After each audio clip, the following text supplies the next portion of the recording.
Libro de Mateo capítulo 19. Libro de Mateo capítulo 19.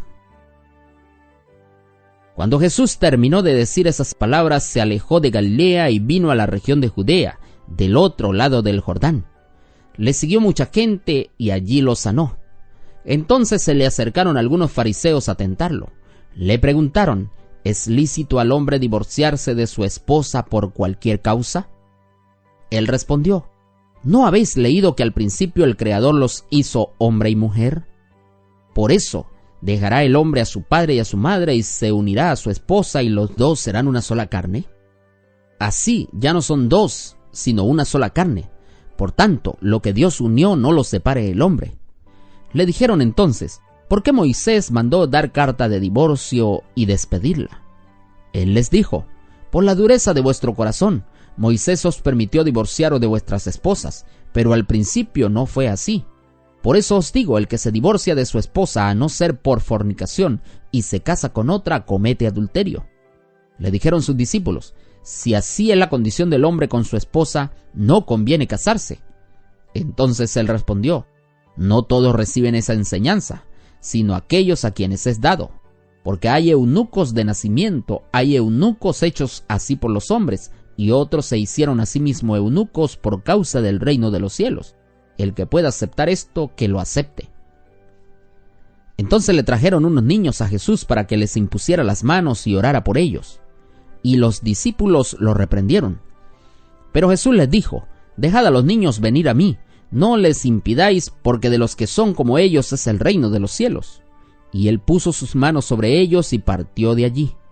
Entonces un joven se acercó a Jesús y le preguntó: Maestro bueno, ¿qué bien haré para tener la vida eterna? Y Jesús respondió: ¿por qué me preguntas acerca de lo que es bueno? Solo uno es bueno. Si quieres entrar en la vida, guarda los mandamientos. Él preguntó: ¿cuáles? Jesús respondió: no matarás, no cometerás adulterio, no hurtarás, no dirás falso testimonio, honra a tu padre y a tu madre, y amarás a tu prójimo como a ti mismo. El joven contestó: todo esto lo he guardado, ¿qué más me falta? Jesús le dijo: si quieres ser perfecto, anda, vende todo lo que tienes, dalo a los pobres y tendrás tesoro en el cielo, y ven y sígueme. Al oír esta palabra, el joven se fue triste, porque tenía muchas posesiones. Entonces Jesús dijo a sus discípulos: os aseguro que difícilmente un rico entrará en el reino de los cielos. Repito, es más fácil que un camello entre por el ojo de una aguja que un rico en el reino de los cielos. Al oír esto, sus discípulos se espantaron en gran manera y dijeron: entonces, ¿quién podrá salvarse? Jesús los miró y les dijo: eso es imposible para los hombres, pero para Dios todo es posible. Entonces Pedro preguntó: nosotros hemos dejado todo y te hemos seguido, ¿qué pues tendremos? Jesús les dijo: os aseguro que en la regeneración, cuando el Hijo del Hombre se siente en el trono de su gloria, vosotros que me habéis seguido también os sentaréis sobre 12 tronos para juzgar a las 12 tribus de Israel.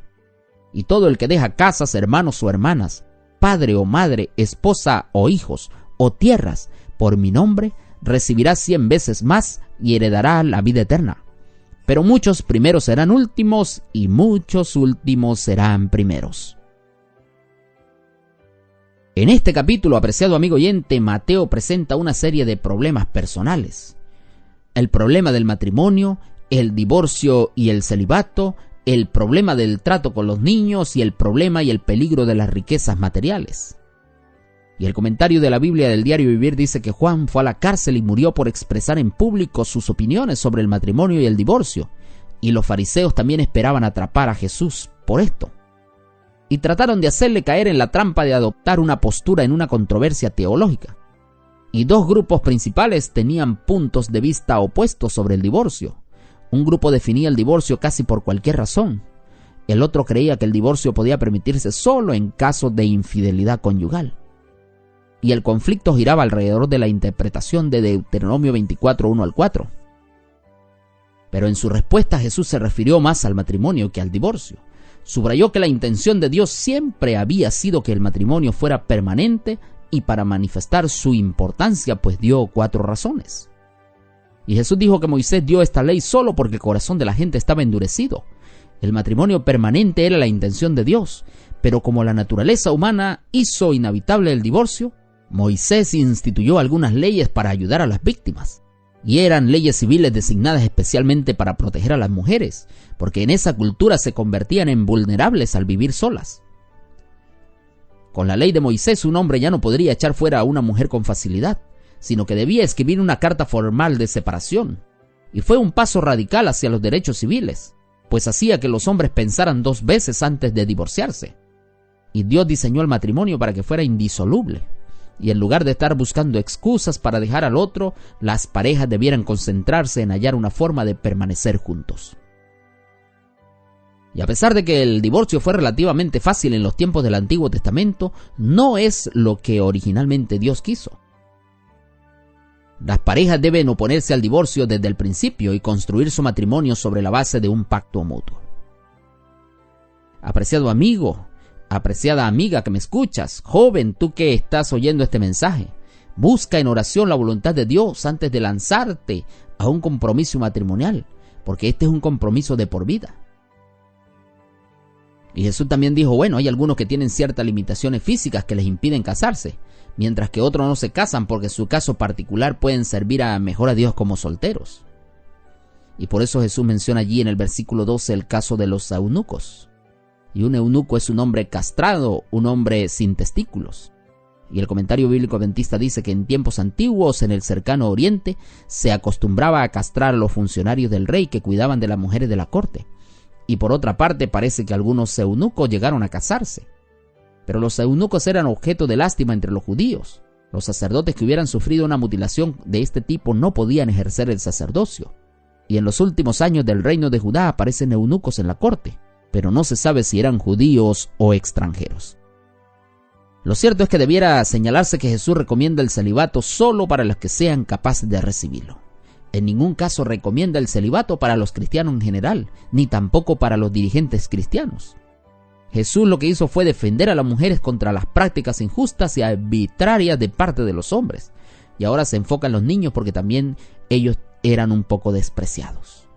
Y en los versículos 13 al 15, pues Jesús estableció el valor de los niños y destacó otra vez el contraste entre la actitud de los discípulos y la suya en cuanto al valor de los niños. A partir del verso 16 hasta el verso 30, pues él explica cómo obtener la vida eterna. Y aquí él procura rescatar a un joven de la esclavitud de los bienes materiales y devolverle la dignidad humana. Y aprovechó la ocasión para advertir a los discípulos del peligro de las riquezas. Y dice el comentario de la Biblia del Diario Vivir que este hombre quería tener la seguridad de que poseía vida eterna.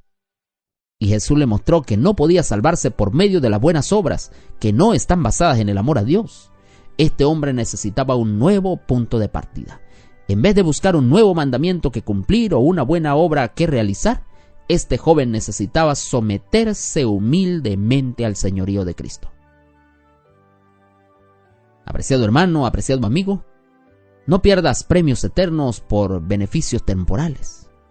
No dejes que ningún valor o riqueza de este mundo arrebate tu corona. No, busca al Señor, aférrate al Señor y Él te dará la victoria.